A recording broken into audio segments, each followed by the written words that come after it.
What's up, you beautiful bastards? Good to see you. Welcome. As you can see, pink is the colour of the day. You can see it spilling off onto my arm there. Because pink, it's my colour. It looks good on me. What can I say? I wanted to chat to you today about discomfort.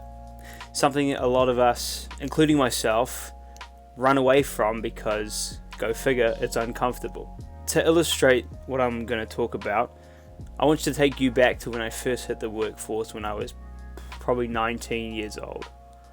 And I just dropped out of university and I just started an internship with an entrepreneur that I knew.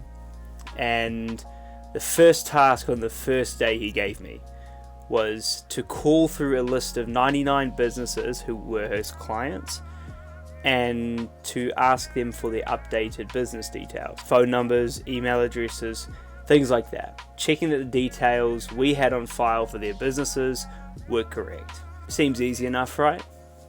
Not for me at the time. I remember feeling like, holy shit, this is the hardest thing I'm ever going to do. I sat there in front of that phone for about 20 minutes before I could pick up to make the first call. I was sweating profusely. I started to shake. My hands were shaking. I think in the first day I made probably like 5 or 6 phone calls. And it took me, I can't remember, I'd say 5 days or so to call through this list of 99 clients, where it should have been done in half a day max, absolute max. But when I got into the groove of things and just said, you know what, screw it, I'm going to do it. I'm going to pick up this phone and I'm going to just tackle the list of clients I have to call, it was fine.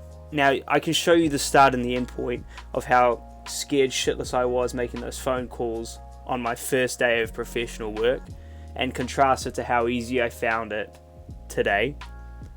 But what you don't see in between is all of those uncomfortable situations that made me comfortable with dealing with sales prospects. There is so much value in getting outside of your comfort zone. Confidence in doing anything is derived from your competence in doing that thing. For example, the first time you hit the gym, you were probably scared shitless. The reason being is you had no competence in that area, and because of that, you had no confidence in that area. The more you do it, the more competent you become at it, the more confident you are as a result. I remember my first acting class that I went to. There were 20 people just sitting in front of me, and I had to do improv.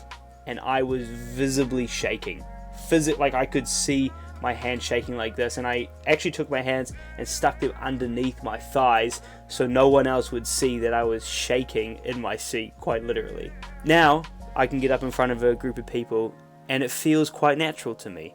And that's because I've become competent at standing in front of a group of people, whereas before, I was not. So my advice to you on this one is stretch your comfort zone every day. Find something that makes you feel uncomfortable, because you will gain a level of competence past what you are used to in that thing. Find something that scares you. If it's starting a conversation with a cashier that scares you, do that. If it's something more bold, like prospecting 50 people that day, and that's a challenge for you and that scares you to try tackle, do that. But you should be doing things daily as a routine that make you feel uncomfortable, because that's the only way that those same things then become within your realm of competence later on, and you feel some sort of confidence in doing those.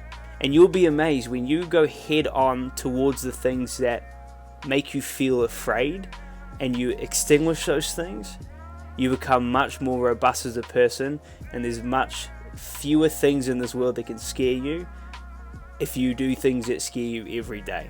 I hope that helps. Till next time.